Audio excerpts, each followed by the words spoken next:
local all morning. The Fox 61 Morning News starts now. This is really something that is bigger than the school. It's a community issue. Right now at 6 o'clock, people in Hebron sharing their concerns to the school board last night after a noose was found inside Ram High School. And the search for a suspect accused of murdering his own daughter. What police are telling us about his past.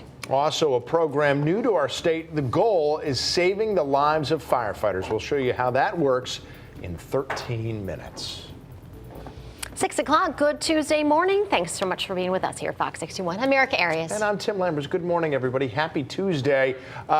This is the week we always want to sort of start with weather, even when it's nice out, because that's great news for a lot of people who are going to be getting on the roads as the travel rush is slowly getting started. Busy, Scott? Yep.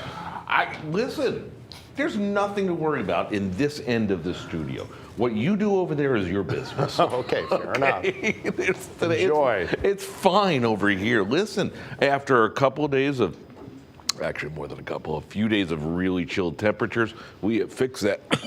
Excuse me. We really don't have much to worry about now that we have seasonal temperatures and a dry forecast. Thanksgiving is quiet. There's some rain to talk about, but not for traveling, and that's kind of the priority right now. 36 in Hartford, 39 in New Haven, 37 in Groton. The winds have backed off a little bit out of the north and west. Will still be southwesterly today, but really nothing doing. So if you are traveling today, and many of you are, you're fine. Not just here, but across much of the nation. I mean, granted, there's still all that snow they're digging out in western New York, but other than that, there really aren't any issues. Bus stop forecast, 30 degrees for the high schoolers now, 48 in sunshine later on. We'll talk about where the numbers are going for the Thanksgiving holiday coming up. Where are you going on the roads and how fast are you getting there? Lauren Zenzi with the answers. Good morning. Well, hopefully you're not speeding. You're going just fast enough to get there safely. Good morning, Matt. Good morning, everyone. As of right now, we know that we are anticipating some busy roadways out there over the next couple of days. But as of right now, construction is cleared and things are really moving quite well at this time. Let's bring you into the Hartford area. We had some construction that wrapped up over on 91 and 84. Route 2 is also moving smoothly. Taking a look out in Weathersfield, 91 north and southbound moving just fine. Also over in the capital city, Jennings Road, taking a look out there. Things are moving smooth. New Haven, 91 over to 95, both looking good. And down in Fairfield County, Tim and Erica, things are moving smoothly. Hopefully it stays that way. We'll check in again coming up at 6:30. All right, keep our fingers crossed, Lauren. Thank you. Well, let's take you down to Hebron now, where a lot of people are calling for change after officials said a noose was found at Ram High School. Yeah, a lot of parents speaking out, talking about how they're so concerned there at a school board meeting last night. And we're getting more on what happened there with Fox 61's Julia Blanc. Good morning, Julia. Hi, good morning to you both. Yeah, the noose was found in the boys' locker room at Ram High School on Friday morning. And last night, people were bringing attention to what they say is a larger issue that needs to be addressed. Now, one parent who spoke out at the meeting says that this is a reflection of the community that they live in. And therefore, she says it's a town-wide issue. She says children in the district are going home and making racist jokes there and sharing some of the same on social media. Now, in light of the incident, the school district offered counseling services over the weekend. And while state police is looking at this as a hate crime, some say it needs to be taken a step further with local, state, and federal eyes on this too. This calls for curricular reform. It calls for training and development of our teachers and our students. They cannot learn if they are not safe. They cannot learn if they are not made to believe that they are members that are valued and protected in our community. Now, the Connecticut chapter of the NAACP picked up on this incident, and they will be hosting a press conference this afternoon at noon at Ram High School. We will continue to follow what they have to say and everything else that develops from this story. A lot of people have their eyes on this one. Tim and Erica, we will send it back to you. Okay, Julia, thank you for that. Thank you, Julia. Oh, right now, officers are still out there. They're searching for a man accused of murdering his 11-month-old daughter. Fox 61's Brooke Griffin is on this story again. She joins us now live from Naugatuck with the latest details from police. Brooke, what do we know at this point?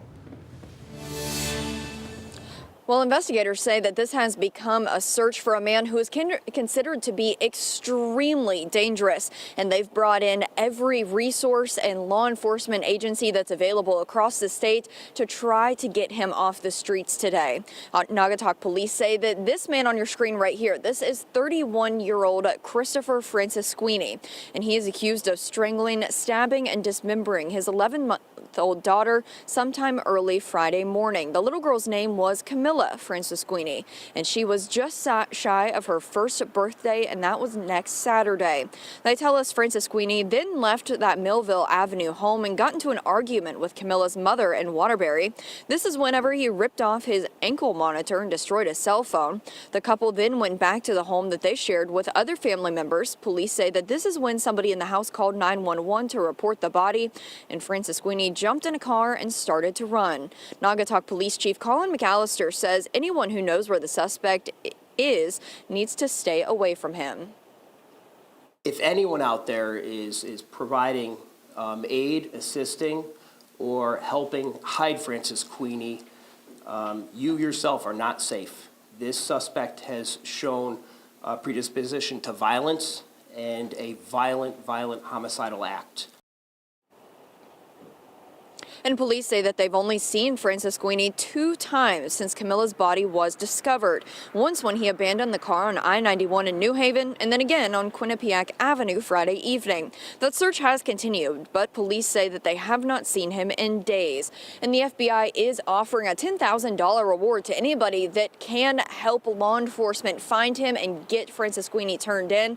But they say if anybody sees Francis Sweeney, comes in contact with him, sees him on the street, anything like that, to just go ahead and call 911. Do not try to confront him or hold him or do anything like that, because he is considered extremely dangerous.